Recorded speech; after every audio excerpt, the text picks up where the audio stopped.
why is personal branding important? I mean, just slap on a few clothes here and there. What's all that about? Well, I think the first thing you need to think about when I introduce the personal branding topic, I talk about ME Incorporated. That stands for Me Incorporated. All of you are bosses of yourself. So you're in charge of yourself and your brand. So it's very important what you're communicating. So personal branding is how you market yourself and your brand, right? Because especially as entrepreneurs, every day you're out there looking for jobs, looking for clients, looking for projects. How you get there? Number one, if your meeting at 9 a.m. At a client, you can get there at 9:30. Already, what does that show? Your brand is not here. So already, if a client and investor, they're like, this person is not serious.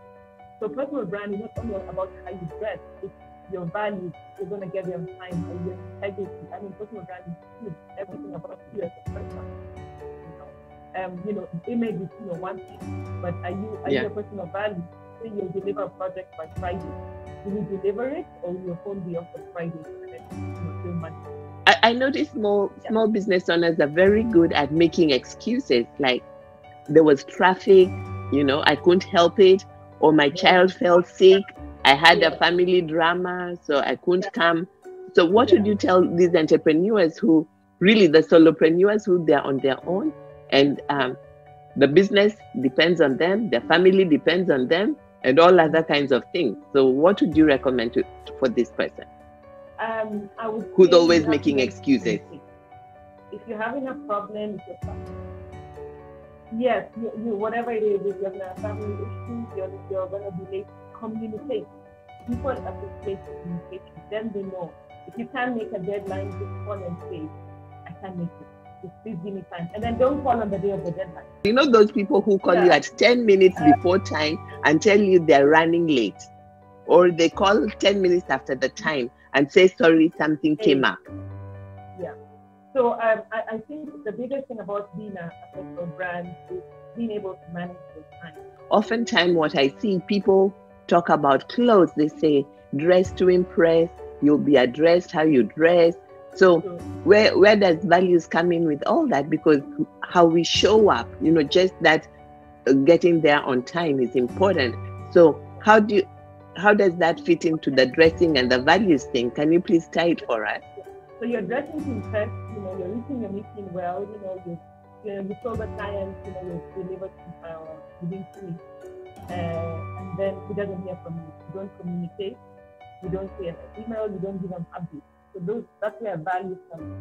Because you dress, you've impressed, you have the project, but you're not delivering. And you have communication. That's where values come in. That's where honesty comes in. You understand? So that's the relationship between the values and your personal brand. Very important. Are there other values that you'd like to share that are important for people to consider? So I'd like the time management one. And I find that sometimes people tend to think that if you have a good excuse, then it's okay. So I'm so glad that you brought that up first. So what other things would you say are important? I would say being consistent. Yeah. If you're gonna say that you're going to be selling juices, be consistent about the quality of the juices, the packaging, and what you're selling and your messaging. Because the thing as entrepreneurs, what happens, you wake up on Monday, you have you're spiked up for the week, you're like, we're gonna kick it. By Thursday, you're like, I've had it, I want to give up. Bye. And there's something that just says you have to show up. No matter how you're feeling, you have to show up. And as an entrepreneur, that's really important because we all face challenges, but you have to be consistent and smile and think positive and know that even if today was not a good day, tomorrow will be better. You have to have a really positive attitude and be consistent. So we need to, our values, and one of them is keeping time, showing up on time. And then we talk about being consistent. And there are days that one may not feel like going, getting up and going out there. And one thing I normally recommend to entrepreneurs is always have a clear end in mind. Yeah. Why are you doing what it is that you're doing? Because your why is the glue that will stick you to that vision, so, to whatever it is that you're doing. It's your why that gets you out of bed. So doing it just to pay the bills bills already are going to dampen your mood. So you need to have a bigger why you exist and why you do what it is that you do to help you stay awake, to keep yourself motivated. And I think it's also important. All of us suffer burnout, especially as entrepreneurs. So part of your brand is learning how to take a break. Yeah. So some people, prefer to take their breaks on Monday. They work through Tuesday to Saturday, and then they take Monday off. It's very important to learn to take a break. And the part of why sometimes people leave the team is because they're not taking enough breaks. So part of your brand is learning to take time out for yourself and take a break. Very important. I like that you talk about breaks, Connie. Now, just to put some context into it, what about Saturday and Sunday? These people who are burning out, are they burning out because they're working on Saturday and Sunday, or what do you think? I think it's just, it's the grind, it's the chasing, you're chasing payments, you're chasing projects. It's also psychologically and emotionally draining. So sometimes, I do like at least once a month, twice a month, I take Mondays off. I just take it off to just take a break and breathe and just rest and reflect. Fantastic. So the other question I was going to ask you, if you could just kindly tell us, what is a personal brand and what is the process of building it? The thing is to accept yourself, be proud of yourself, and the key thing is identify your strengths as your brand. What are you good at? And what comes easily to you? What are your challenges? Oh, so I like your angle of branding because it's more about being authentic. It's more about just being the best. I hate to use these cliche terms. Everybody talks about the best version of you.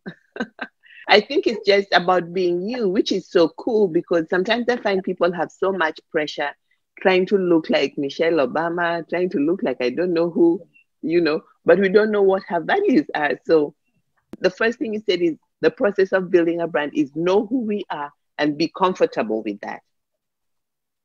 Right? And just be comfortable with that. And I'll just add a little bit on that. Thank you so much, Connie. On the business side, when you're talking about be comfortable with who you are, that is your contribution. So don't be shy and try to look like somebody else. And whether you put on the clothes, the inside, you can't put on clothes inside, but you can be self-aware about what is inside so that it comes out. Now, I'm going to ask you a very strange question. Can you give us some examples of a great customer without telling us their names and a challenging customer? Let's go with the challenging customer and take them out. And I'll give you an example. I normally like that question so that people understand when they're working with you, what experience and expectation should they have. So go ahead. Well, a challenging customer I had one probably last year, probably I think it was July, May, June. And I was doing a one-on-one image consultation with her. She was revamping the look, so we got her a wig, and I got her shoes, and she approved and got them. Then a week later, she's like, you know what, I want to return the wig. She wants to do what? Return the wig and the shoes. And obviously it's a challenge because once you bought something, at least within 48 hours, you return it, it's more acceptable. But if you have like 7 days later and then you want to return, so obviously I said, okay, I knew it was not going to be possible to return, a wig, you've worn it, you understand? So anyway, I talked to the store and obviously they said, Connie, if you had told us within 2 days, 48 hours of finding it, we'd have been able to, make an exchange. But now 1 week later, obviously she's worn it. That's not possible. And also to the, for the pair of shoes, the same thing. The boutique said, had you returned it within 2 days, you'd have done an exchange, But 1 week later, she's probably worn it or obviously worn it and wants to change. That's not possible. So I put everything on email very, professionally, and I stated this is it. If we had done it this way, if we had done it within 48 hours, we'd have been able to do the exchange. But a week later, the wig store and the boutique have said it's not possible. I noticed that many times as entrepreneurs, people seek change and they look for a coach, a consultant, a mentor, but they're still so caught up in their current and their past, so how do you help them pass through? Like, for instance, if somebody comes to you, they want a new style, they want a new look, how do you help them transition from that thing that they're comfortable with into the new style that you're bringing them into? You are making us laugh about your challenging customers, so maybe you can go ahead and tell us about your ideal client, how we can find you, and how you are, what are the different services that you offer entrepreneurs so that they can kill it out there. Every client is unique. That's the example I gave was just the one. But I've had some clients who have had like for 6 years and 7 years. And the key thing is that it's about being consistent and delivering and not staying comfortable, because I think as human beings, once you're in a comfortable place and you're like, actually, I deliver everything, I do it all the time, then if you get in a comfortable place, that's not a good sign, because it means that you're taking it for granted, and you assume that the client is obviously, have to renew your contract, but they don't. Okay, great. So tell us a little bit, if maybe there's somebody out there listening and they're saying, I'm really tired of the way I look. I've heard enough about this personal branding thing. I need help.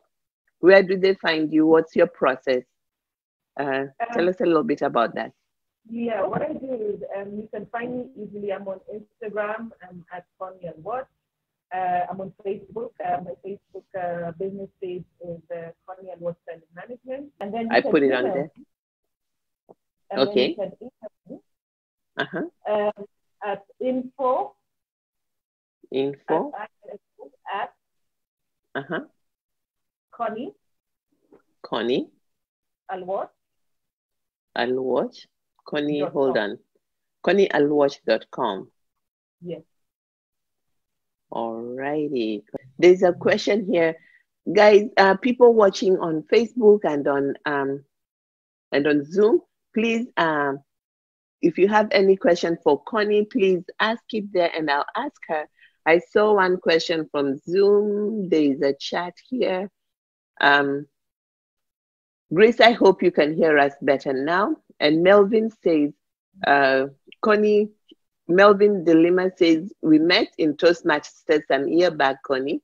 And then he's asking you, does it cost an arm and a leg to rebrand yourself? That is Melvin. Okay. So the key thing is, I always say, is work with what you have.